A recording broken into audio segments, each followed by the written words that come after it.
semua, kami dari kelompok 8 pada video ini akan menjelaskan tentang pengaruh globalisasi terhadap perubahan komunikasi generasi Z dengan studi kasus bahasa Jaksel. Nah, sebelumnya yuk kenalan dulu sama anggota kelompok 8. Kami dari kelompok 8 yang beranggotakan ada Della Giska Mediani, Gabriel Patrick, Regina, dan Salma Hanifa Putri. Oke, yuk langsung aja kita masuk ke bagian pendahuluan. Hai, sebelum masuk ke pembahasan, yuk kita bahas dulu tentang globalisasi, komunikasi, dan generasi Z. Secara umum, globalisasi dapat diartikan sebagai proses masuknya ke ruang lingkup dunia menjadi global ataupun mendunia. Adapun juga pengertian menurut para ahli yaitu McLuhan dan Sassen.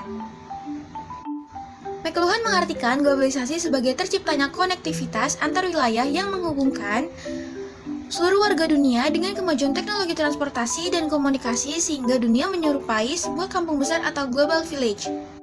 Sassen mengartikan globalisasi sebagai suatu proses pembentukan geografi kekuasaan yang baru, di mana ruang-ruang antara realitas global dan lokal terbentuk. Ruang-ruang ini juga bisa dikatakan sebagai wilayah-wilayah frontier, yaitu sedikit banyaknya menentukan kerja lembaga-lembaga yang baik bersifat lokal, nasional, maupun supranasional. Nah, tapi respon apa sih yang diberikan kepada masyarakat terhadap globalisasi? Ini tuh beda-beda loh, ada apa aja sih? Respon masyarakat terhadap globalisasi itu ada 3 loh, yaitu ada kompromis adaptif, kritikal kreatif, dan responsif inovatif. Selanjutnya, kita akan masuk nih ke pembahasan komunikasi. Komunikasi merupakan bagian penting yang tidak dapat dipisahkan dari kehidupan manusia sebagai makhluk sosial. Dengan berkomunikasi, manusia dapat saling berhubungan satu sama lain. Tidak ada loh manusia yang tidak akan terlibat dalam komunikasi. Secara etimologis, kata komunikasi ini berasal dari bahasa Latin yaitu communicate yang artinya menyampaikan.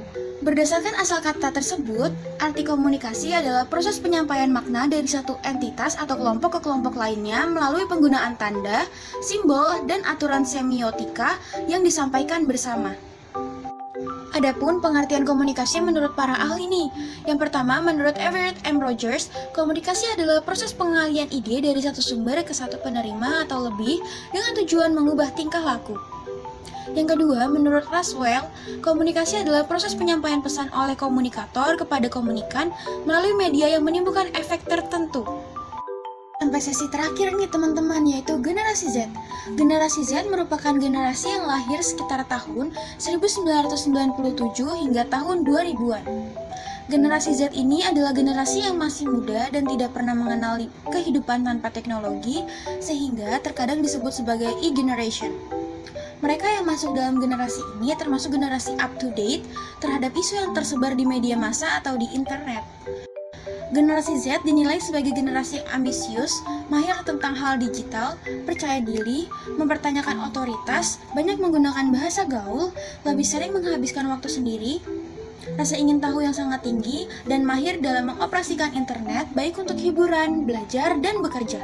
Namun, di saat yang bersamaan, generasi Z juga rentan loh terkena depresi dan juga anxiety.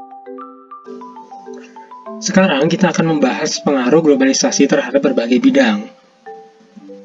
Globalisasi membawa banyak sekali perubahan di segala bidang kehidupan manusia. Di sini kita akan membahas 3 bidang tersebut. Yang pertama adalah bidang sosial dan kebudayaan. Beberapa pengaruh globalisasi di bidang ini adalah: yang pertama, meningkatnya rasa solidaritas antar bangsa di berbagai negara. Hal ini dapat kita lihat pada simpati dan bantuan negara Indonesia kepada Palestina dan kepada Ukraina dalam konflik mereka masing-masing. Yang kedua adalah masyarakat makin sadar dengan isu-isu sosial di sekitarnya.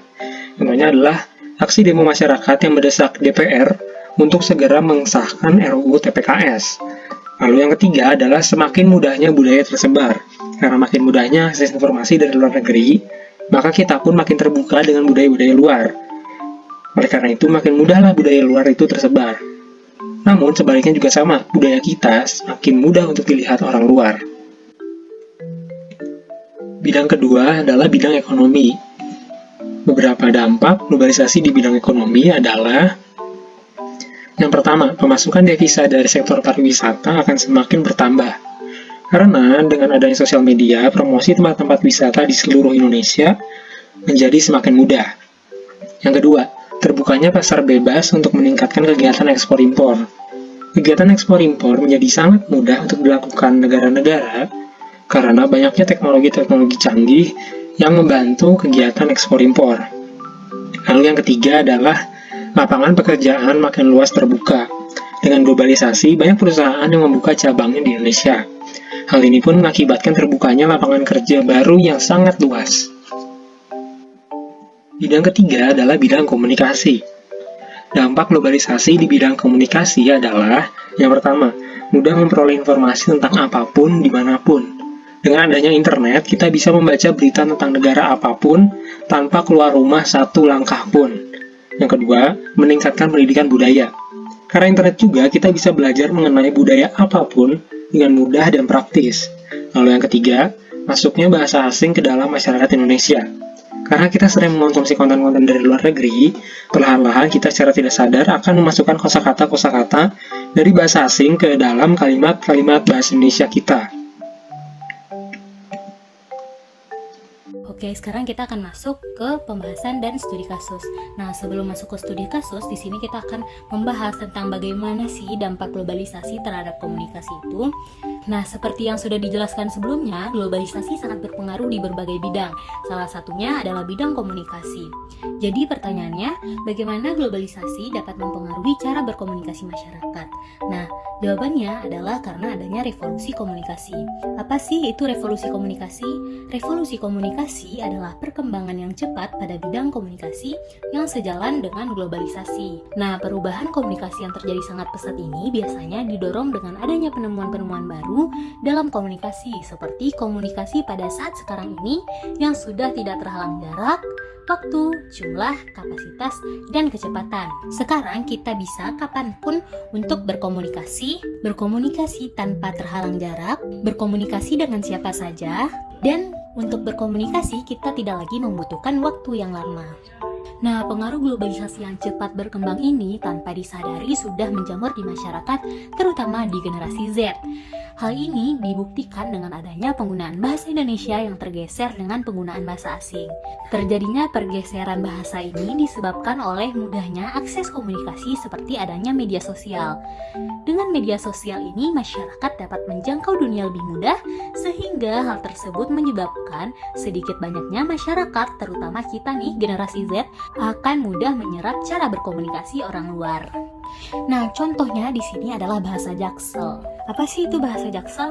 Jadi bahasa Jaksel ini adalah salah satu akibat dari globalisasi loh. Bahasa Jaksel ini merupakan pencampuran dari bahasa Inggris dan bahasa Indonesia. Fenomena ini marak terjadi di daerah Jakarta Selatan karena banyak masyarakat di sana mayoritas generasi Z yang bilingual. Nah, jadi kenapa sih Gen Z banyak menggunakan bahasa Jaksel ini? Nah, di sini ada beberapa alasan. Yang pertama, bahasa Inggris dianggap lebih pretisius dari bahasa Indonesia. Kemudian, terbawa pengaruh dari budaya luar lewat globalisasi. Dan yang terakhir, terdapat beberapa kata dari bahasa Inggris yang tidak memiliki terjemahan di bahasa Indonesia, atau meskipun ada, bahasa tersebut tidak terkenal di kalangan anak muda atau generasi Z.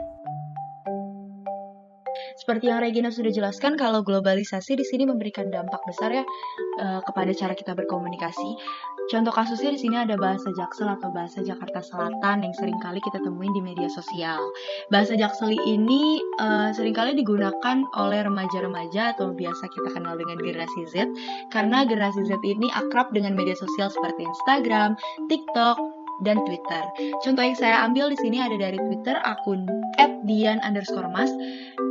Dian bilang, I'm playing around in one of the biggest mall in Jakarta right now, and I buy nothing to buy lah, bokek saya, #bahasa Jaksel. Dapat dilihat dari akun Twitter @dian_mas ini, ia menuliskan cuitannya menggunakan bahasa yang campur-campur Indonesia dan Inggris. Ia bilang kalau ia pergi ke salah satu mall besar di Jakarta, dan dia tidak membeli apapun karena ia sedang bokek. Bokek ini adalah bahasa gaul Indonesia yang menggambarkan situasi keuangan yang sedang pas-pasan. Selanjutnya ada contoh dari akun Twitter Solavia39. Literally adik gue, bener-bener adik gue. Solavia ini men-tweet ulang cuitan dari akun BKATB2S yang bilang, tadi di depan rumah saudaraku juga ada bocil-bocil atau anak-anak kecil yang dengan to the point-nya, yang dengan langsung bilang gini, Assalamualaikum, mau minta THR. Nah, sama halnya ya, kedua akun tersebut juga menuliskan cuitannya dengan bahasa Indonesia dan bahasa Inggris. Lantas masalahnya, salah nggak sih menggunakan bahasa Jaksel itu? Nah, sesuai dengan Sumpah Pemuda, poin ketiga, yakni kami putra dan putri Indonesia menjunjung bahasa persatuan bahasa Indonesia, maka fenomena bahasa campur-campur ini tuh bisa kita lihat dari dua sisi ya. Yang pertama, dengan bahasa campur-campur ini berarti mencerminkan siswa tersebut atau orang tersebut yang berbicara dengan bahasa bilingual memiliki wawasan luas akan bahasa asing. Tetapi di sisi lainnya bisa jadi suatu kegagalan bangsa nih dalam menjunjung bahasa persatuan yakni bahasa Indonesia. Karena semakin kesini semakin banyak ditemukan remaja yang bahkan tidak mengenali bahasa Indonesia yang baik dan benar. Tidak berbicara atau menuliskan bahasa Indonesia dengan struktur yang benar, sesuai dengan Kamus Besar Bahasa Indonesia. Hal ini merupakan masalah serius dari dampak globalisasi itu sendiri. Lantas bagaimana ya langkah awal mengatasi berbicara bilingual atau berbicara dua bahasa? Yang pertama, kita bisa perbanyak kosakata baku bahasa Indonesia dengan banyak membaca. Pastinya dengan tulisan-tulisan yang formal ya. Yang kedua, ada menyaring dan menggunakan bahasa baru dengan bijak. Seperti yang sudah saya bilang tadi, kalau ada beberapa yang menggunakan bahasa gaul atau biasa anak-anak zaman sekarang kenal dengan slang words, dapat ditempatkan pada tempat-tempat yang tepat agar tidak terjadi kasus seperti bahasa campur-campur bahasa Jaksel ini. Yang ketiga, yang terakhir, ada membiasakan diri berbicara dengan struktur bahasa yang baik dan benar. Oke, sekian dari kelompok kami. Terima kasih.